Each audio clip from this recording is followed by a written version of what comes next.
Hey, folks, welcome to the Cripescast. I'm your host, Charlie Behrens, and we are powered by Everlight Solar. Here's today's episode. Hey, guys, how's it going? My guest today is former Green Bay Packer, former Wisconsin Badger, former Jacksonville Jaguar, which I always mispronounce Jaguar. Say the name, Charlie. It is Don Davey. He is coming on the pride of Manitowoc, Wisconsin, ladies and gentlemen. He played for the Ships before he played for the Badgers, so we got to include the Manitowoc Ships on there. Don is a great guy. He is now an entrepreneur, and we talked about everything from his football career to all the sort of business stuff he's doing afterwards. His daughters, he's coaching flag football. He's doing a lot of cool things. It's great to catch up with him. And he also holds 2 Packers world records. And that's a deep tease. I'll let you guys figure that out in the show. But another big reason we had Don on is he is doing a bunch of charity events coming up that you guys can participate in, whether it be Team 1 Mile, IronMan Foundation, or Firehouse Subs Foundation. You can get all these links in the show notes, and Don will explain more. And on that note of organizations, we are still raising money here at Cripescast for Doctors Without Borders. They're doing incredible work in the Middle East right now. Check them out, doctorswithoutborders.org. They will also be linked up in the show notes. And with that, ladies and gentlemen, here is my conversation with Don Davey. Yeah, so how have you been? What have you been up to? Oh, there you go. You get your Jaguars deal, your Wisconsin helmet. The Jaguars redid their locker room a couple years back, so I went in and stole one of the lockers and put it in my office here. That's awesome, man. That's cool. I got my locker and then my beer keg in the corner over there. I love it. That's great. Where is headquarters for you right now? I'm in Neptune Beach. It's a little beach community outside Jacksonville. So when I retired from the Jaguars, I fell in love with the area, and we've been here ever since. Oh, and that's cool. We had a place up in Manitowoc. We had a place up there for 20 years. When the kids were young, we used to go up there in the summer and go up for Christmas. But my wife's mom passed away a couple years ago, and it kind of creeps her out being back up there now. So we stopped going as much, and we got rid of that place. But that's tough, But her family's still out there. She has a brother. All her family's in Manitowoc still. 2 brothers and a sister. And so, we still go up every now and then and visit. And I try to get up for Badger and Packer games in the fall. So, yeah. I mean, how do you like going back to Manitowoc? Manitowoc is what it is. I mean, it's kind of nostalgic, and it's kind of fun to bring the kids up and show them. And spending time with family is a lot of fun, but other than that, we don't really have much of a reason to go up there anymore. Yeah. Because now you're a ship. Is that your deal? You're on the ships. Yeah, played for the Ships, and then played for the Badgers, and then drafted by the Packers. So there's only 12 kids ever. Somebody wrote an article about this a couple years ago. Sent it to me. There's only 12 kids ever that grew up in Wisconsin, drafted by the Badgers. Scholarship for the Badgers, and then got drafted by the Packers. Hometown kids all the way through. So that's pretty cool. Yeah. What was that? Must have been crazy. Like, what was that experience like? Like, did you have a feeling you were going to go with the Packers? None whatsoever. In fact, Cincinnati Bengals. You remember Tim Krumrie? He played for the Badgers. Yeah. Tim Krumrie he played for the Bengals, and then he was the D-line coach for the Bengals. And he worked me out like 4 times at Madison. He just loved me as a player. We were similar type players, and he's like, "I'm gonna fucking draft you. I'm gonna draft you in the 2nd round." And I thought that was it. I mean, that was the most attention I got from any of the teams. And really, the Packers, they didn't come to any one-on-one workouts. I mean, they were at the combine, obviously. So I was totally surprised. It was the end of the 2nd round, and the Bengals passed me up, and then it was the top of the 3rd round when the Packers came in and called. I was like, no way. That was awesome. Well, I mean, what is sort of that like in terms of the pressure of coming into Wisconsin? Obviously, you played at Wisconsin, but the NFL and the Packers, I feel like the love for the Badgers is very strong, but I don't think as far as Wisconsin sports goes, there's anything that compares to the Packers. in terms of fan love and all that. Badgers would probably be the closest second, but like, what was that pressure like? Were you like, I have to succeed on this stage? Did you not like let it get to you? What was that whole deal like?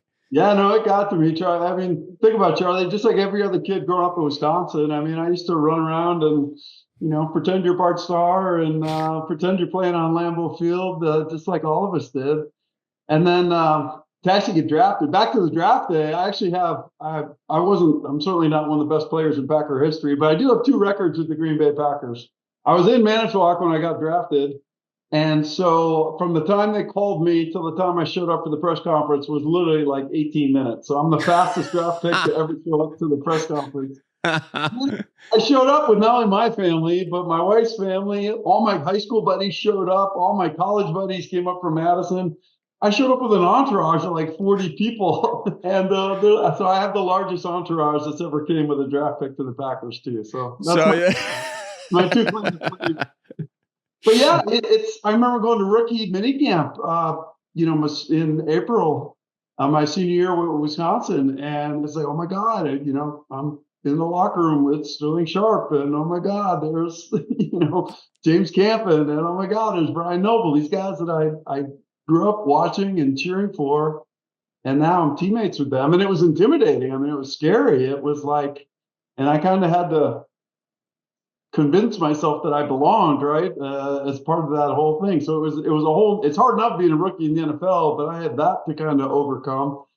But I just did what I always did. I just busted my ass and, put my nose to the grindstone and started proving to myself and to my teammates and to the coaches that I did belong there, and ended up having a great career there. Yeah. And then you, what was it like going to Jacksonville, getting traded, all that sort of stuff? How does it feel like when the Packers trade you, know?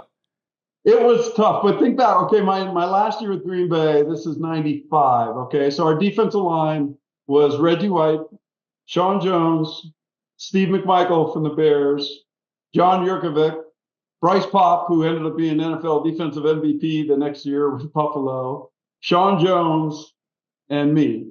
And I was pretty good, but I was probably 6th or 7th best on that group. We were just so talented on our defense. Yeah.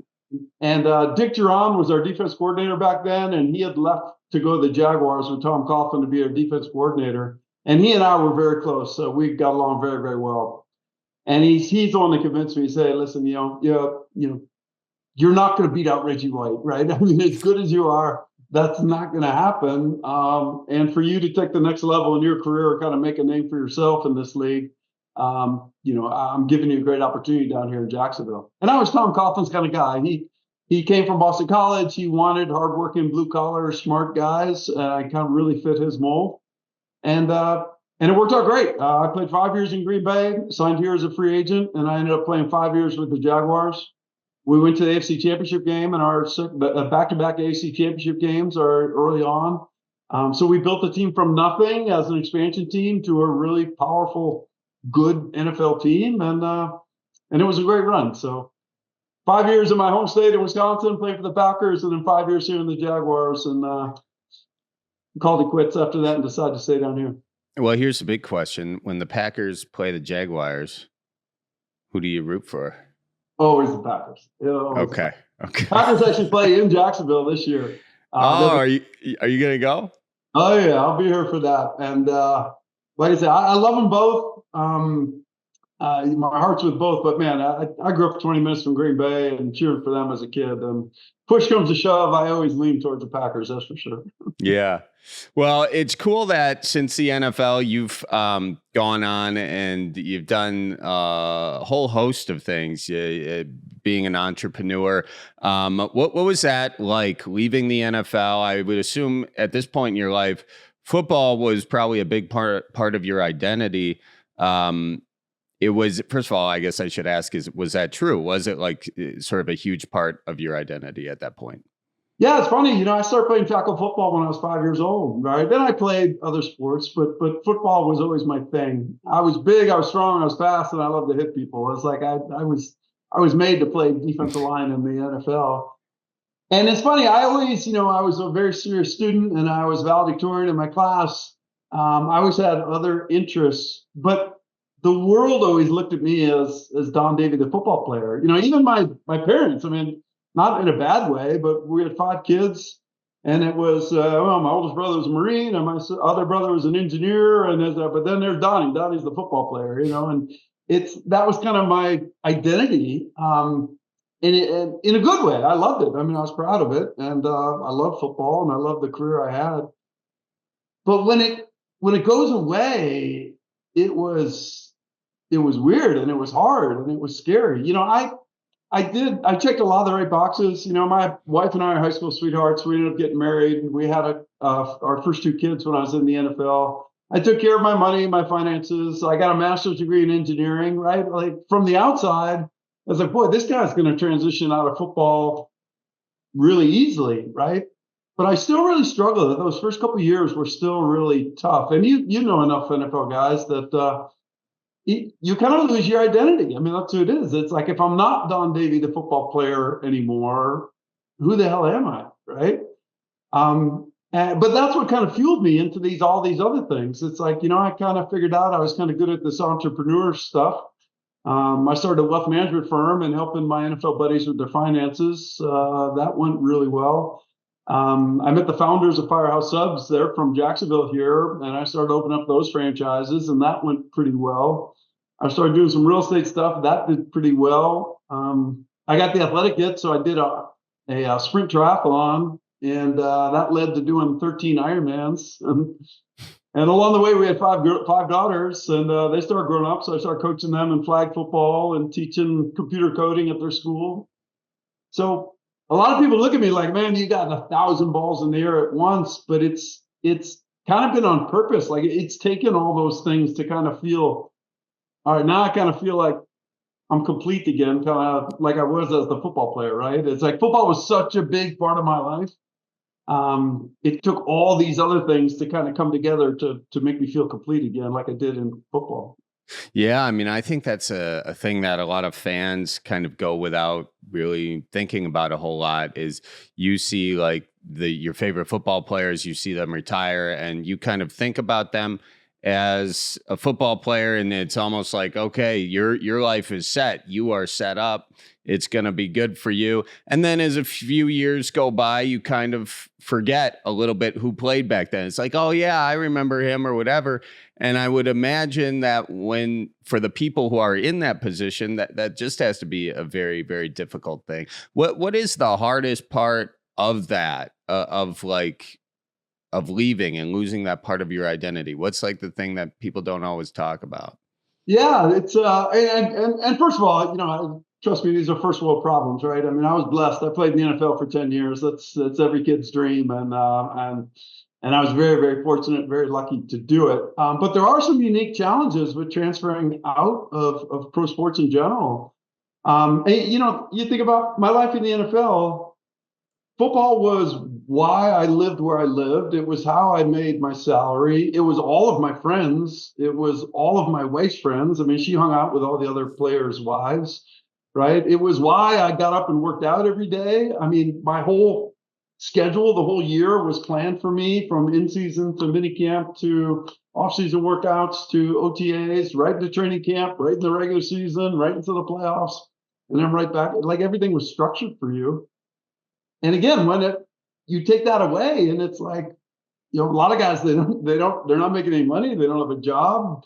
They don't really know where they want to live. They lost all their friends. I mean, it's a unique challenge. And like I say, I keep it in perspective, because I don't expect the normal fan to have sympathy for guys, because it's a great life when you are living in the NFL. But you have to, the way I phrase it to people, you have to redefine yourself, right? There's no senior tour for the NFL. I can't call up my buddies and say, hey, let's get the pads on and let's go knock it around. And although, let me say, that would be awesome if you could convince some guys for that. But once it's over, it's over. And you have to kind of redefine yourself. And like I said, for me anyway, it's taken I've proactively immersed myself in all kinds of things to kind of redefine myself in many, many different ways, to kind of feel at that same level that I was with football. Yeah. Yeah. I mean, it's cool because to see how you've done that. But I mean, I think of it almost in terms of like my career in comedy or whatever. Football is one of those unique things, sports in general. You reach a certain age and you can't anymore. You can't do it anymore. So to get to a place like in comedy where they say you can't do it anymore, I mean, thinking about that from my perspective, that's why I built my life around it. Yeah, it would be a very big come to Jesus kind of moment. Oh, that's a great point, right? Just put yourself in that perspective. For whatever reason, you are just forbidden from doing comedy the rest of your life, right? And you have to come up with some other way to make money and some other way to meet people and some other way to have a purpose and a meaning in life.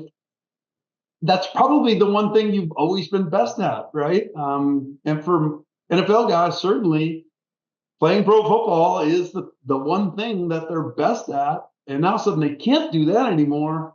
They got to learn new skills and strategies and techniques. And again, a lot of guys struggle with that, and they cling to their NFL careers, right? Like they never want to, because it's humbling, quite honestly. You have to humble yourself to say, all right, I'm not the world's best entrepreneur. I was one of the 1,500 best players in the world that was on an NFL team. There's only 1,500 guys on the planet that can do that. I'm certainly not one of the 1,500 best entrepreneurs or IronMan or even flag football coaches, right? I got to work at that to get good at that and to have success in these other areas. So. Yeah, but I guess it puts you back in that mindset that you were in high school and college, where you're in that working to become the best. So you back in that's something you're comfortable with and that you're used to that feeling. Well, here's the cool thing. What I love about football and sports in general, when you do have to tackle something new, right? I mean, it's how do you do it? Well, guess what? It's hard work and it's discipline and it's teamwork and it's busting your ass. It's all the stuff that you learned in football, that the same strategies I used to become really, really good in football. I just applied those same strategies to all these other things, and I've been able to be successful in a bunch of other areas too. Yeah, that is cool, and to also see you take on that coaching aspect of it too, and sports being very important, I think, obviously for the entertainment and all that, but what you can learn that you can apply to other things, that's almost just as important as the game itself. It really is. I think sports is a great teacher for life, right? And so I'm very active. I have all girls, so I don't get to coach football. Although we always say all my daughters play flag football, right? And so, flag football is primarily a boys' league, right? The grade school and middle school kids that play, they're mostly boys. Most of the teams have like one or two token girls. One of the players' little sister, right? She sits on the bench. She doesn't really play. Well, I'd recruit my NFL buddies' daughters, right? So they were like good athletes. And we'd go out for warm-ups. And I'm like, all right, girls, when we go out for warm-ups, I want you to drop every pass I throw to you. I want you to pull each other's ponytails, giggle, laugh, fall down. And they would do it. And you'd see the boys over on the other side. Oh, man, we got to play the girls this week. We're going to kill them. And the first play, we do play action pass, and my daughter streaked down the sideline for like a 60-yard touchdown pass. We beat the boys, and they would cry. They'd go running to their moms, like, oh, we lost to the girls. We made it to the Super Bowl 2 years in a row. We made it to the Super Bowl with my flag football girls. Oh, that's awesome! Wait, so you actually play at the Super Bowl? No, it's not at the Super Bowl, but it's our local. We have a tournament. I gotcha. Call it the Super Bowl at the end of it, but we had 2 all-girls teams with my daughter's teams that beat the boys in the championship game 2 years ago. Dude, that's very cool, man. I love that. You also have a lot of charitable things that are close to your heart. Tell me about that. Yeah. So I mentioned Firehouse Subs. It's one of my businesses. I own all the franchises in Orlando and up in Wisconsin now. And part of that, that's a great story. It's 2 firefighter brothers that started it. And separate from the for-profit company, there's a nonprofit called the Firehouse Subs Public Safety Foundation. And through that, we've donated almost $100 million worth of life-saving equipment to first responders around the country. So we're very active with that in Wisconsin. I mentioned these IronMan things that I do. IronMan has a charitable arm called the IronMan Foundation. that gives away money in the race communities where we do the events. And then Team 1 Mile is a Wisconsin-based charity that I've been involved in for the last 4 or 5 years that benefits military vets. So I'm coming up in a couple of weeks. I'll be in Wisconsin actually for about 10 days. And it's 10 days of all my favorite things about Wisconsin. I'm coming up in the fall. I'm going to do the IronMan Wisconsin.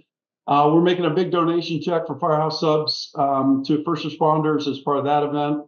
The IronMan Foundation is donating money in Madison. I'll be part of that event.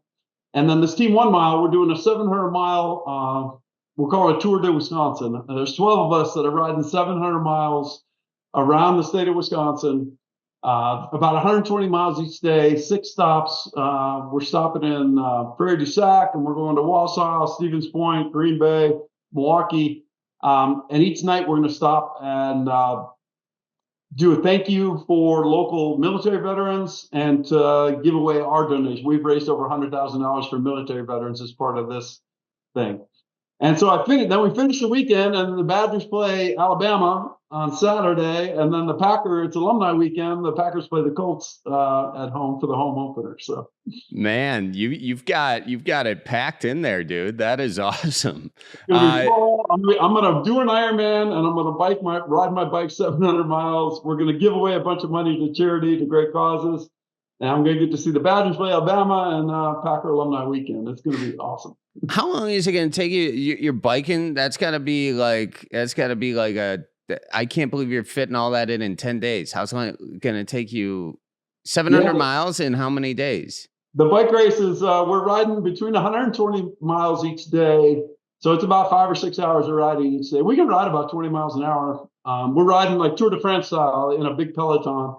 And there's 12 of us. And it's the group of athletes is really unique group. It's a group of former college, Olympic, and professional athletes and military veterans. There's some Navy SEALs on the team. And it's really cool. We were talking before about this transition out of pro sports. It's very similar to what military vets go through. A lot of those guys put 20 years in. Their whole life and their whole career is protecting and serving, protecting the rest of us from the bad guys. And they get out into civilian life, and they really struggle with kind of this identity thing too. So it's really been neat to get to know some of these guys and swap stories with them, and then do these crazy epic feats. A couple years ago, we rode cross country. We rode from California to Maryland, 3,000 miles, raced across America as part of Team 1 Mile to raise money for military vets. Wow. Last year, 700 miles around Florida. We flew to Key West, and we biked from Key West to Jacksonville. And then this year we're going up to Wisconsin. We're going to do a loop around the state of Wisconsin over 6 days. That's cool. And was it you that suggested this ride? Yeah, we after we did it in Florida last year, it was freaking 100 degrees the whole time, and I said, let's do it in Wisconsin in the fall. So at least it's not. Hopefully the weather's good. Yeah, that'll be beautiful. And you're right. You really can't beat Wisconsin in I would say the fall as well. You know, obviously the summer is what people typically say, but the falls are beautiful up here. And if you're biking that hard, that long, that should be pretty good. Climate control. We have our youngest is 16 years old. So we're 2 years away from being empty nesters. And we've got 100 acres out in Middleton, just outside of Madison. And when she's done that, so I want to build a place out there and spend falls up in. I want to spend the whole football season up in Wisconsin. I go to every Packer game, go to every Badger game, and I get the hell out of there before it turns. That's a dream right there. So why military veterans? Why is that an issue so close to you? You said your brother served. Yep, my oldest brother served. My father served 13 years in the Marine Corps. In fact, let me grab it. This is my dad. This is actually at a Packer game, one of the last Packer games I brought him to. My dad was, my mentor. We had a great relationship. He went to all my games growing up. He went to all my Badger games and all my pro games. And then when I retired, we used to have fun going to games together. But he served 13 years in the Marine Corps. And he passed away 3 years ago, or 4 years ago. And then this was my way to kind of honor him. If there's a word to describe my father, it's hard work and discipline, and obviously it takes those have been keys to my success. And I feel like riding my bike 3,000 miles or 700 miles, doing these epic feats is kind of a tribute to him. And the fact that the money all ends up going to military veterans, it's my way to pay tribute to his legacy. So it's got a lot of personal meaning to me as well. Well, that's really awesome. Did your dad raise you with any of like, the military stuff growing up? Did you have to wake up at a certain time, make your bed a certain way, walk a certain way? Anything like that trickle into your childhood?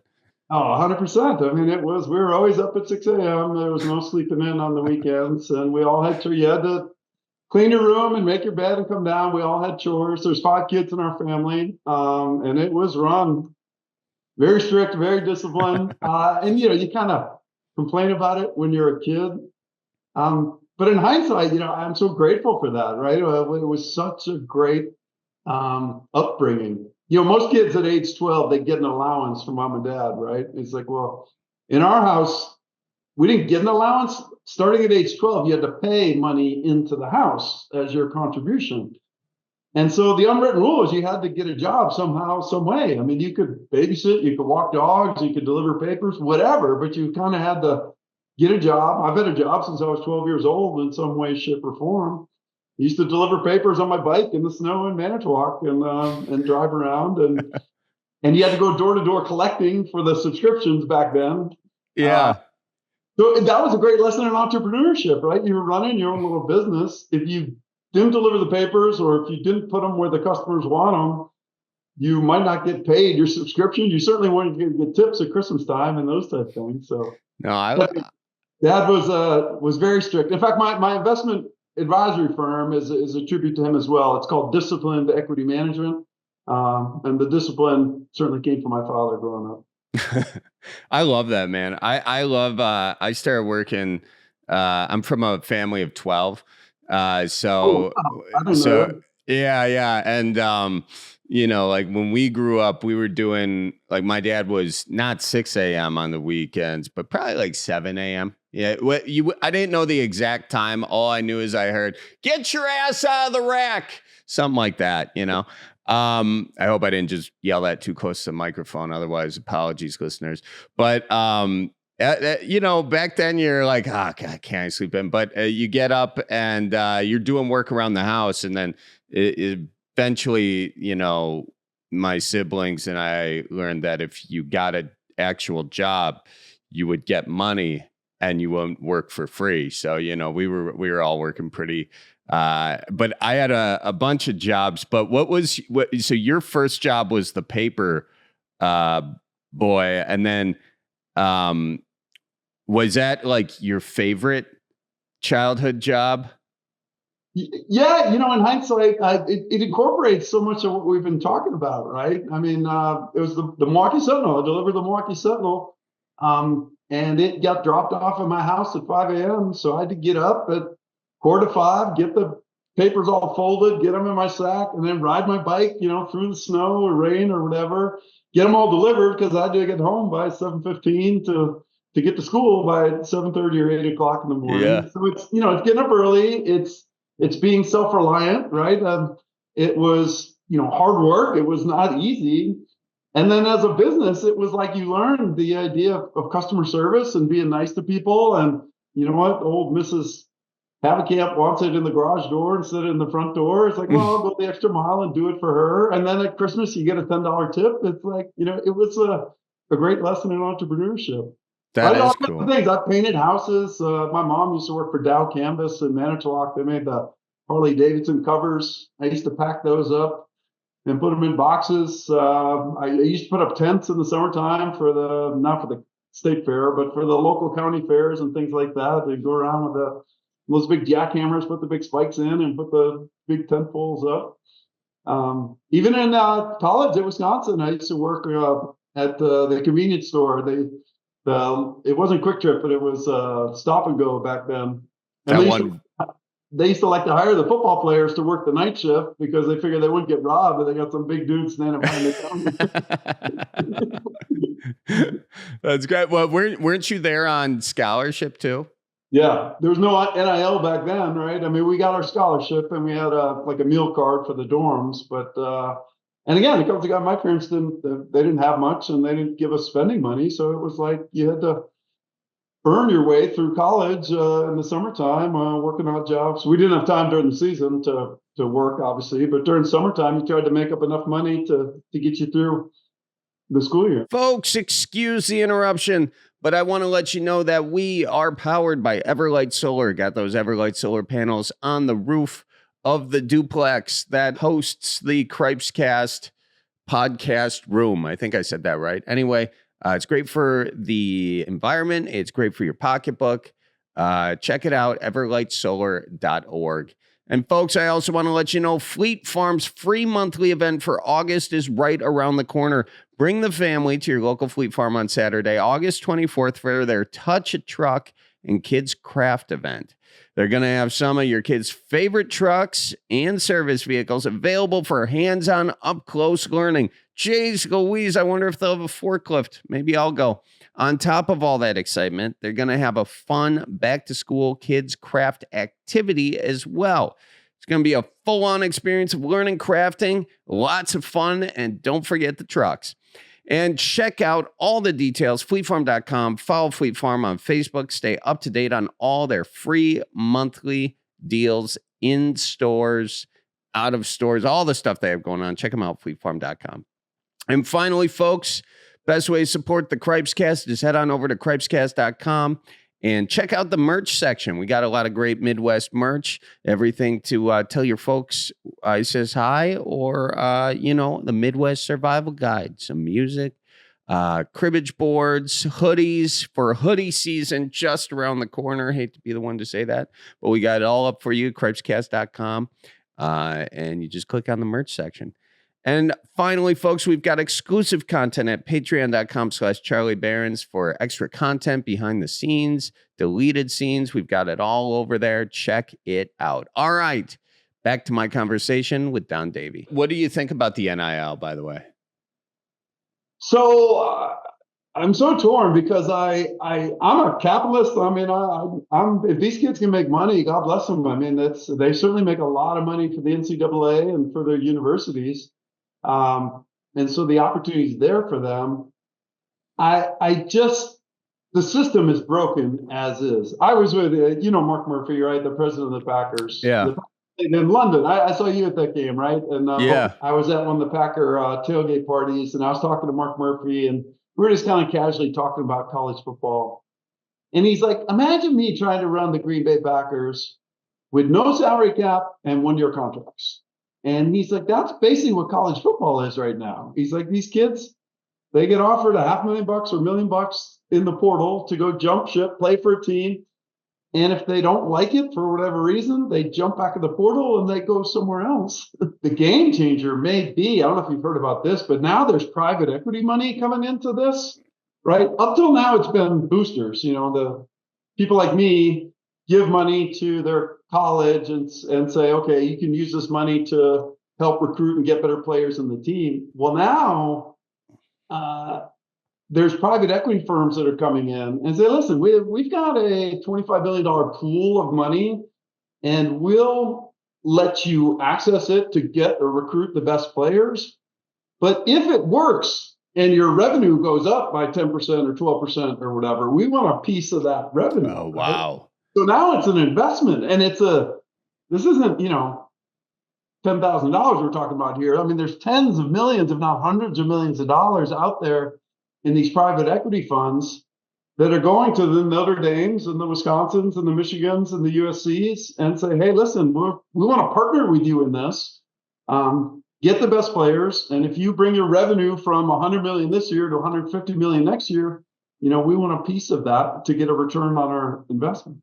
So now you're looking at, it's almost like, first of all, you've got, you've got sports gambling to a degree. So like the ability for somebody or private equity firm to kind of put the weight on the scale on one team and then collect on the back end through the gambling aspect. I feel like that's kind of interesting too, isn't it? It's fascinating. And the dollars that are available out there. I mean, there's a lot of these kids that'll make more in college than they would in the NFL, right? And so now you're competing with the NFL. that's right. That's hilarious. Yeah. So again, I don't know what the answer. Chris McIntosh is a good friend of mine, the athletic director at Wisconsin, and we talk about this stuff. And I talked to him, he took over for Barry Alvarez, and Barry's a good friend of mine. He was my coach, and he handpicked Chris to kind of take the reins and run with it from there. And Chris is like, oh, it's great. I'm super excited, but number one, I got to walk in the footsteps of a legend, Barry Alvarez. That's hard enough. And number two, I'm taking over in the middle of all this NIL upheaval where it's kind of the wild, wild west, man. No, there's no rules and there's no ground rules for how this is going to work going forward. So I feel for him, but he's a smart guy and he'll get it figured out. But I think it's going to take, an act of Congress or something where there's got to be some kind of rules. There has to be some kind of salary cap. I mean, this is what the NFL went through years ago, right? And yeah, the solution, we can't have one team spending, $600 million a year on players and another team spending $10 million a year on players, right? The same team will win the Super Bowl every year. And that's not good for the fans. It's not good for the league. It's not good for anybody. And right now with college football, that's the team that gets the biggest boosters or attracts the most private equity money has the potential, to be national championship every single year going forward, unless there's some kind of mechanism in place to keep things equal across the board. And do you feel like people will stumble upon that?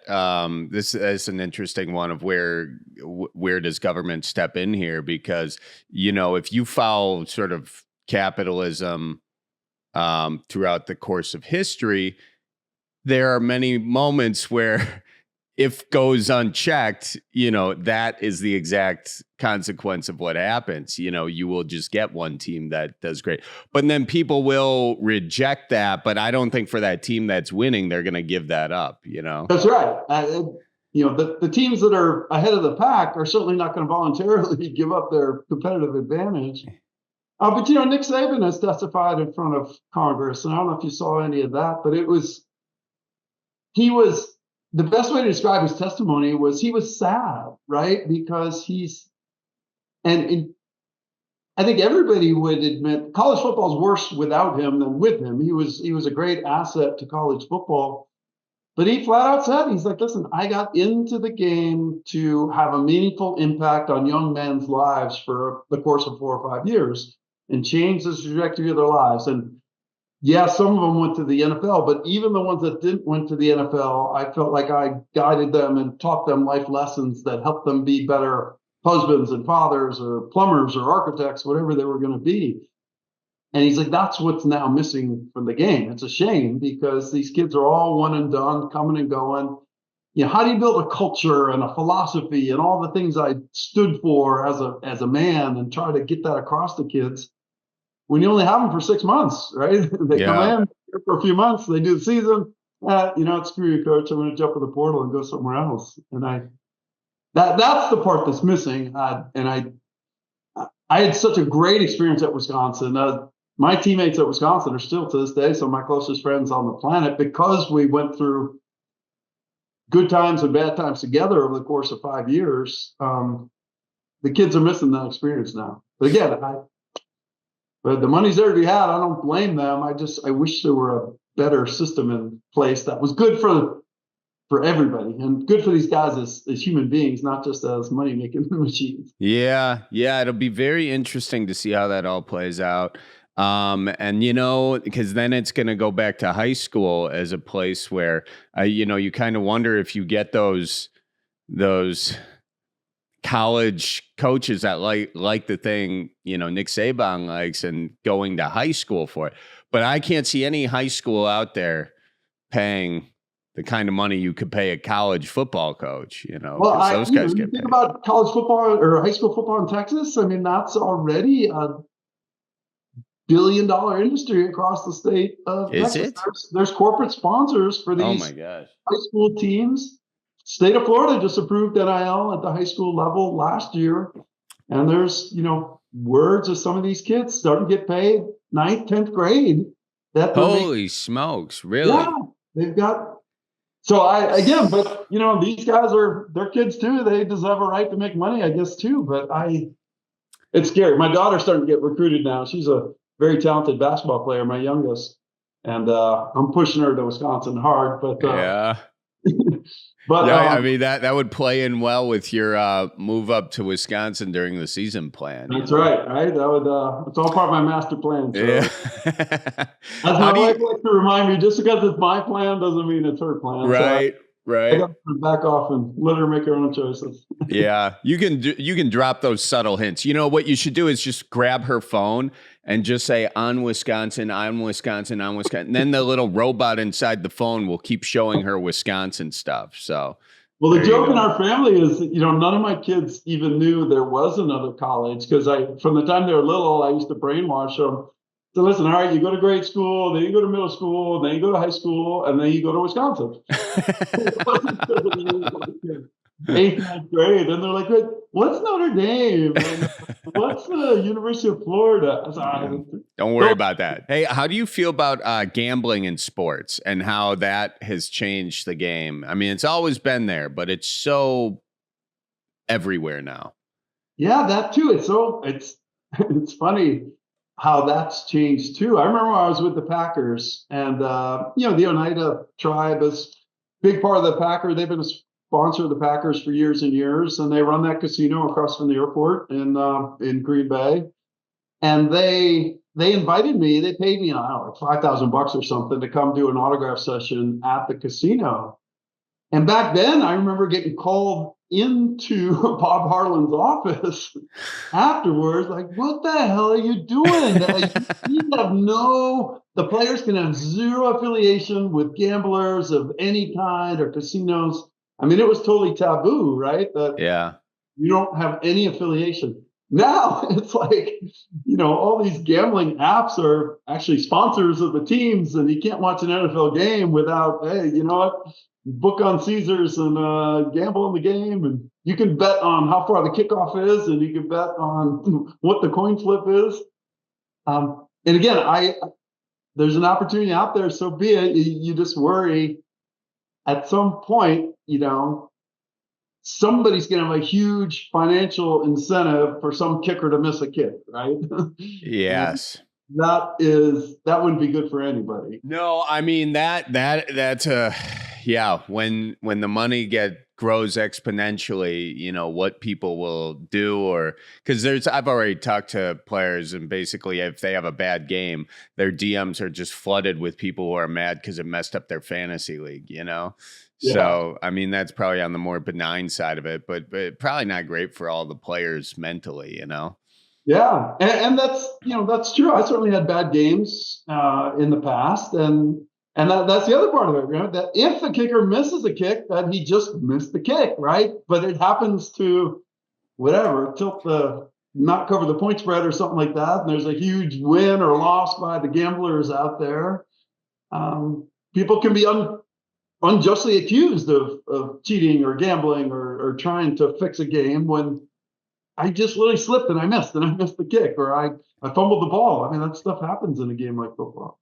Yeah. Yeah. It's one of those things. I suppose time is going to run its course until people decide that, something more has to happen. Then maybe there'll be some laws in place, but otherwise, it just kind of is a free for all.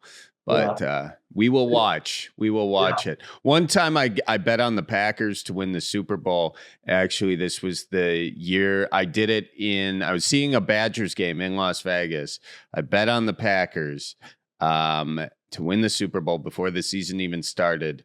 They ended up winning the Super Bowl that year, but I lost my ticket. And that's why you don't drink in Las Vegas, because I remember walking the street. I was like throwing out receipts. I was like, I hate this place. I had barely any money to get home. I don't even think I did. I think it was whatever was in my gas tank.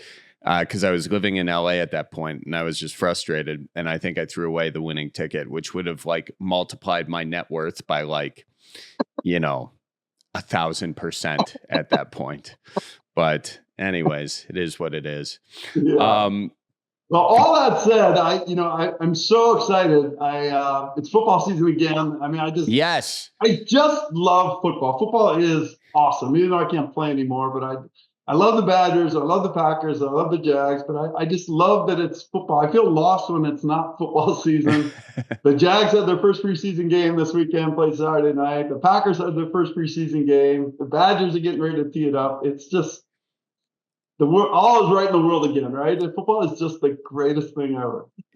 I agree. I mean, you see this Packers locker. That's you see 92 Charlie. This is from probably around 1990. I want to say 5, maybe something like that.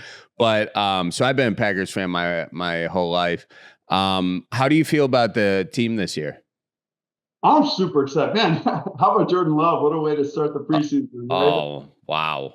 After all this, hype in the offseason and the contract and all that stuff, and then he just steps out and takes a 62-yard touchdown pass. He said, "See, I am worth that pontoon money, baby." That's exactly what he said there. No, what he did at the end of last season. I went to the Dallas game, the playoff game in Dallas, right? And those fans, those Cowboy fans, they can be. And that's in a tough place to play. It's an intimidating stadium, and they were a damn good football team last year. And it was just, and we punched them in the mouth from the very first series and just went right down the field, stopped them on defense, take a punt, go right, boom, boom, boom, down again. And Jordan Love, I mean, he had looked like freaking Bart Starr out there, just cool, calm, collective, dude. The most impressive thing about Jordan Love, and obviously this isn't a crazy statement, but the last year, the turnaround that he made mid-season, in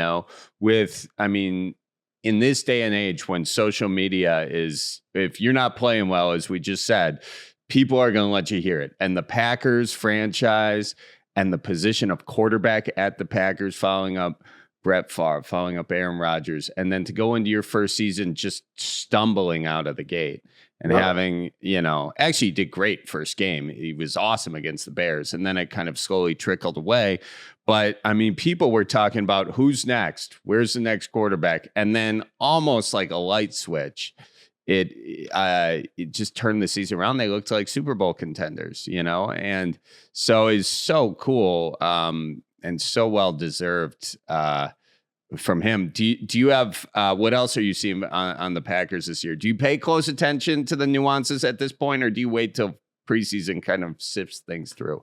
Yeah, I've still got friends around the league and coaches and front office people that kind of, that you get a sense for the team in practices, right? I mean, that's when guys are going and they'll do ones against ones and you can kind of see it. The preseason games there's only 3 of them. The starters usually don't play much at all in the first one. They'll play probably a quarter and a half in the second one, and then they don't play much in the third one. And the preseason games are for your bottom half of the roster, right? Those guys are all duking out, and it's actually really good football, right? If you're a purist, like if you love watching football, you're watching, the backups from the Packers going against the backup for the Bears. I mean, those guys are fighting for their lives and for their jobs, and it's intense and it's physical. But it doesn't really tell you much about how we're going to be opening day, because the guys that you're going to see opening day are sitting on the bench eating a hot dog during the preseason. Right. But the best news I'm hearing out of camp in Green Bay is, the defense. It's so far anyway, the defense has really, really been impressive. Fast, they're young. They've got a new coordinator in place that's doing some really cool things. And man, if we start playing killer defense to go along with Jordan Love and the young that we have here, I mean, it could be a magical season. So you talked about it earlier. For the 30th consecutive year now, I'm predicting the Jaguars against the Packers in the Super Bowl. And 29 years in a row, but I think this might be the year. That would be a sight to see. How about the Badgers? You liking the Badgers? Are you paying close attention to the Badgers as much as the Packers, or? Oh yeah, absolutely. In fact, when I'm up for the IronMan, I'll be over at the stadium. Like I said, I know the coaching staff really well. I'm super excited about Luke Fickell. He's freaking unbelievable. I think what he did I don't think people have an appreciation for this. Without a lot of NIL money and without the best recruits at Cincinnati, he brought them to the Final Four, right? And the reason he was so attractive at Wisconsin, no matter how this plays out with NIL, we're never going to be able to pay kids as much as, Alabama and TCU and Baylor and some of these other teams from other conferences that just have, millions and millions of dollars to spend on NIL. And so what we need a guy that can recruit good players, but then take good players and turn them into great players, right? Mm-hmm. And that's all coaching and its scheme and all that stuff. And that's his MO. That's what he's done his whole career. And so far, I love what he's done at Wisconsin. So I'm super excited about them too. Ohio State's always that thorn in our side that we got. Yes, it is. Figure out a way to get past those guys somehow, some way. But the fact we're playing Alabama, I mean, that was Barry's thing for years. Like, you know what? Barry brought the program to a certain level. And by the way, I can't think of a more remarkable turnaround in college football history than what he did at Wisconsin, right? I mean, you've been around long enough to watch the Badgers struggle for so long. And then for him in 3 years to bring them to the Rose Bowl and then keep them there for the whole 16 years that he coached them. And then the 10 years after that he was athletic director, that was. Yeah. But even so, as good as we've been, there's a next level, right? We haven't been competing for a national championship. And to do that, we got to play the Alabamas, right? And we got to play the best of the best. And so I'm super excited for that game. Win, lose, or draw, it's the next step we have to take if we want to take the program to another level. Yeah, that's very cool. Before we wrap this up, we've got a segment we do on every Cripescast, and it is what makes you say Cripes. So it's usually like, what's your pet peeve? If you're like, Cripes. But if it's something you're very excited about, you can be like, yeah, Cripes. That's then usually it's a pet peeve though. You got any big pet peeve you want to get off your chest? What makes you say Cripes? I guess when I'm in Wisconsin, we don't have we have awesome seafood down here in Florida, but the one thing we don't have is good lake perch, right? Yeah. And so when I go to Wisconsin, I always want to find a good fish fry, usually the old fashioned in Madison, they'll have a fish fry, but every once in a while they'll be like out of perch. And I'll say, all right, I'm here in Wisconsin. I'm all the way from Florida. I want a big order of the fish fry with fried perch and cheese curds and a spotted cow. And they're like, oh, sorry, we're out of perch. And I'm like, oh, Christ. So perch is your go-to. If they have walleye, are you going to, because that's the same fish family, walleye is now it is slightly different than the perch taste-wise though, but would you be satisfied with walleye or no, it's got to be perch for you? No, I'll take it. I'll take the walleye if I have to, but it's okay. You fly all the way up to Wisconsin, you can't wait. Those are my three things. I need fried perch, I need cheese curds, and I need spotted cow as soon as I get to Wisconsin. And if they don't have one of those three things, that'll make me go all Cripes. Are you a fishing guy? You get out fishing at all? I'm probably the only kid ever to grow up in Wisconsin that doesn't fish and doesn't hunt. Like I always joke if I quit drinking beer, they're gonna take away my Wisconsin man card. You spent too much time biking around as a kid. Exactly. Well, I got another one for you, Charlie. Yeah. The other thing that makes me go all Cripes is, for years, I grew up in Manitowoc. I was valedictorian for the Ships, or for Lincoln High School, played for the Badgers, drafted by the Packers, played 10 years in the NFL. And, for a long time, I was the most famous guy to ever come out of Manitowoc, right? And all of a sudden, a while back, I started getting older, but then two guys come along and displace me. Those two guys are the most famous Manitowoc people now? I have a feeling you're going to say Stephen Avery. Yeah, so that was what, 10 or 12 years ago, I guess, when that Netflix documentary come out. And everybody, they're like, hey, where are you from? I'm from Manitowoc. It's like, oh, Manitowoc, do you know that Stephen Avery, that guy that... Well... Apparently he's the most famous guy from Manitowoc. And then when you came along, you're not even from Manitowoc, damn it. No. And it's like, oh, Manitowoc, you must know Charlie Behrens, the Manitowoc Minute guy. That's like... You know what? Oddly enough, I think one may have contributed to the other, because so I started off, I was living in LA. I was doing stand-up. I was doing stand-up at this club, and the bit was going well. I was doing my like Midwest bit, and the guy in the audience was from Manitowoc, and we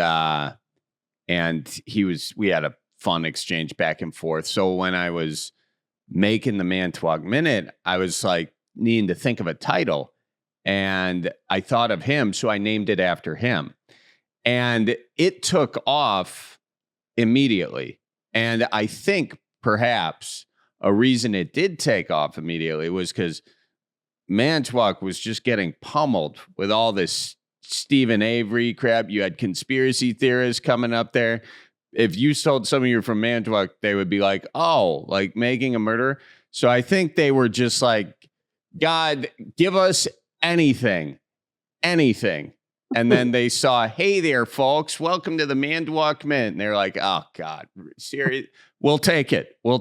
So I think just the desire to move the conversation away from making a murderer may have helped people spread my video. I gotta tell you, Charlie, in all seriousness, I'm super proud of what you've done. You know, your number one, your stuff is brilliant. It's good. I mean, I'm really good at math. I got a master's in engineering, and I could do partial differential equations in my head. You know, but this comedy thing that's a whole nother level of intelligence. And your humor it's smart, it's funny, it's on point. And it's wholesome too, right? I mean, it's as a father, and I've got young girls, and so much of the crap that they see online is not wholesome. Yeah. I just love what you've done. I love the brand you've created, and I love all your work. And I'm super proud that you've taken our Midwestern way of life and our funny accent and our culture and our customs, and you built a great career out of it. And I think you're a great ambassador for the state. So oh my gosh. Well, you are so kind. And as in traditional Midwest fashion, I will get very uncomfortable taking any sort of compliment whatsoever. And I will redirect the conversation to anything else, you know? Well, we can start our Midwest goodbye, so it'll probably be another half hour before we're done. Oh my gosh, is it that time again? Jeez Louise. Oh, that's a great question. Hey, you're the pride of Manitowoc, all right? So tell me now, what is your go-to way of getting out of the Midwest goodbye? I'm very... I represent that Midwest goodbye. They dwindle, and it's funny. You don't even think about it until you start making fun of it, and then you start thinking. It's like, yeah, every time I'm with my in-laws and a brother-in-law, and it's like, oh well, yeah, I suppose, and then all of a sudden, oh yeah, no, you're coming up next weekend too, there, the Packers. We got the Bears. You should come up, and then it turns into a whole other thing. And it's, well, I might as well have 2-3 more before you turn it in. It turns into another hour and a half. So are you telling me that you're the guy keeping people there, or are you the guy that's trying to get out of there typically? No, I'm usually fall prey to the guy who's trying to keep everybody there. And yeah. I guess I don't really have to go. That's the people pleaser in you. Yeah. I was at family reunion at my grandma's house. People were leaving. I was staying, but then I got time for me to go. So I was like, all right, Rufus, I'm leaving. Say bye to my Uncle Rufus. He goes, oh, do you know they just started a fire out back? And I was like, no, I didn't, but I guess I'll go look at the fire for a little bit. So I was like, I'm going to go there, maybe pretend to have a s'more, and then hit the road because I had an hour drive from Fondy. And then I'm like, well, I got to go. And then my Aunt Sam is there, and she goes, oh, Char, you can't go yet. Tell me about your siblings. We'll start at the top. How's Andy? And then she just went through. I have 12 of them. I know. She knows. She knows. She went, but just the blatant disregard for your drive home was hilarious. And then Rufus, right after he gets me to stay at the bonfire, he's not even staying by the bonfire himself because my Uncle Chris is starting to leave. So Rufus is like, who is that? Is that Chris? I see him walk over there and say, do this to get him to roll down the window. And then I watch him sit in the window. I was like, this is just, it was one of those moments where I was like, I wish somebody was just filming everything that just happened, because I would have had a beautiful long form sketch just done, you know? But I'm telling you, it's not to blow smoke up your butt, but that's how Seinfeld built that whole empire. It was just casual observations of real world, everyday things that people can relate to.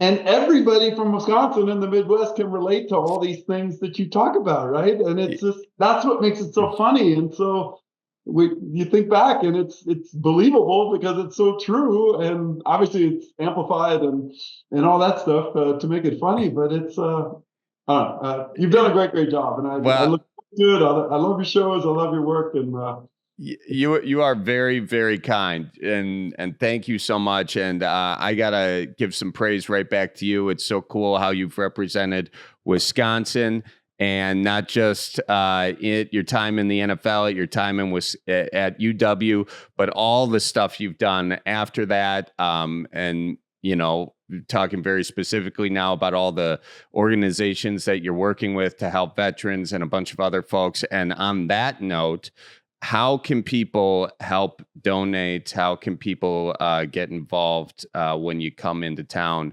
in a month or so? Yeah, we've been doing this. Like I said, this is our 4th year now doing this, some kind of crazy epic feat with Team 1 Mile. Team 1 Mile is the charity.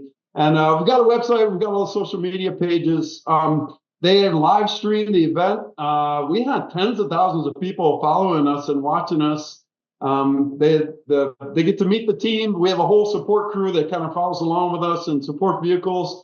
It's really kind of cool to get behind the scenes look at, you know, what's going, because we've had all kinds of things. We did that race across America.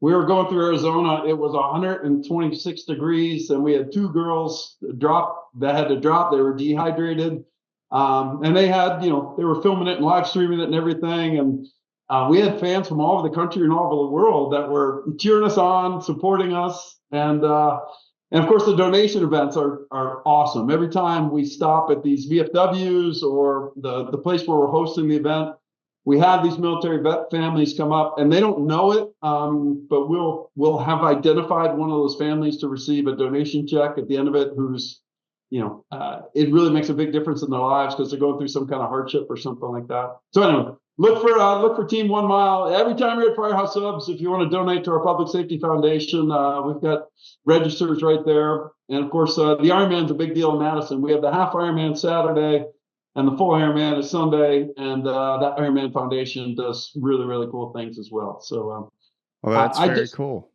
One thing my dad taught all of us, and your parents probably taught you the same. I just feel like, to those much is given, much is expected, right? And I've been so blessed in my life. I had a great time growing up in Wisconsin, playing for the Badgers, playing in the NFL for the Packers and the Jaguars, and had some success in business afterwards. It's like, listen, all right, you know, my mom always says, "Oh, what are you going to do with it?" Right? I mean, this isn't for you. God's given you these gifts and giving you this platform for some reason. How are you going to give back, and how can you help other people with it? And so it's. I feel like I owe it to Wisconsin. Wisconsin was so good to me. I still tell everybody, I still feel like I'm still from Wisconsin. Anything I can do to help people up there, I want to do it. And these are 3 great organizations that do great stuff around the state. So, well, that's awesome. And so anyway, folks can give back. Go ahead. You know, I used to be a bike mechanic. And so maybe I'll just get in that ride-along car. I'll bring some tubes with me. Or you're probably a tubeless guy now, aren't you? No, I'm still tubes. Okay. My rear derailleur hanger falls off. You can fix that for me? Is that I'll bring my 3-way. Okay. And that's not a frisky thing, folks. That's just an Allen wrench with 3 different sizes on it. So anyways, it was super nice having you on. I'm glad we got to do this. We'll put a link for folks in the show notes. Yeah, really appreciate you. And go Packers this year. Go Badgers this year. And hell, I'll say it, go Jags this year. So there you got it. And I'll say it, I don't know if you have to edit it, but fuck the Bears. Right? Oh, yes, absolutely fuck the Bears. You know, how could I forget that? You'll be around for alumni weekend? Will you be at the Colts game? Are you going we have the Green and Gold Gala on Friday night, I think. And then yeah, what day is that? Do you know offhand? The Badger game is Saturday the 14th. That's Alabama. And then I'm going to hustle up to Green Bay after that. I think the Green and Gold Gala is actually the 13th. Yeah, I'm in Shakopee, Minnesota on the 13th. So I can't do that, but I may be coming back on the 14th.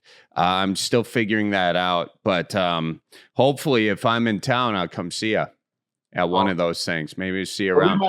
I've been to my first Jaguar preseason game, but this is the real deal. It's maybe my first Badger game of the year or my first Packer game of the year. So these are a whole nother level. So it's going to be very exciting. By the way, I would like the audience to understand that you just witnessed a Midwest goodbye. We've been doing this now for at least 8 minutes, and we could go on. We could go on if you let us.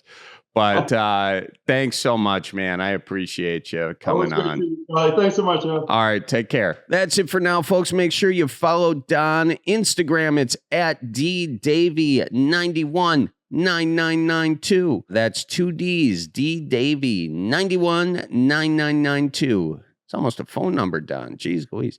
And also X at Davey919992. You can find them and find Cripescast, all the places you get your social media, folks. We've got all these uploaded on YouTube as well. So check us out, follow us. And yeah, thank you guys so much for listening. And thanks to Hannah Milos for producing this sucker up. And we will see you guys next week. So roll out the barrel and get the band brewing. Life's got you down, just keep her moving. It's on Wisconsin, the Badgers say it's the old Wisconsin Jubilee. You know, sometimes when you're ice fishing, you put your foot into walleye hole and go ass over tea kettle and you think you're done. No, you gotta keep her moving.